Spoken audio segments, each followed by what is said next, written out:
Now it's time for Moments That Motivate with humorist Tim Lovelace. When I was a young boy, we lived across the street from a large wooded area. I remember going out to play one day and our yard was full of baby frogs. It was like an Egyptian plague, but for a 5-year-old, this wasn't a plague. This was a party. I caught several of the frogs and played with them all day, but I did wonder where they were coming from.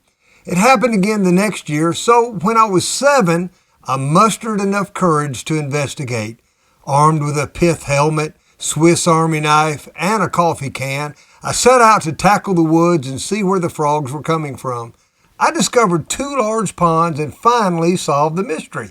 I scooped up a few tadpoles and took them home. I told my friends I was going to watch them turn into frogs. Metamorphosis was not in my vocabulary yet.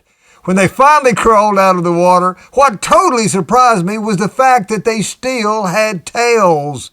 That blew my 7-year-old mind. The frogs had tails. I didn't know there was a transition from tadpoles with legs to frogs. But I found out that during this process, they're called froglets.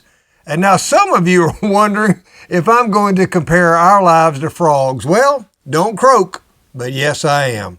You see, God is in the process of changing all of us. He has begun a spiritual metamorphosis in our lives. For believers, we are not who we once were, but we are definitely not who we will be in heaven.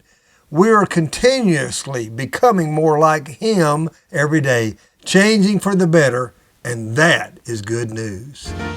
To learn more about humorist, speaker, and storyteller Tim Lovelace, or to find out when Tim will be in your area, go to timlovelace.com and be sure to follow Tim on social media.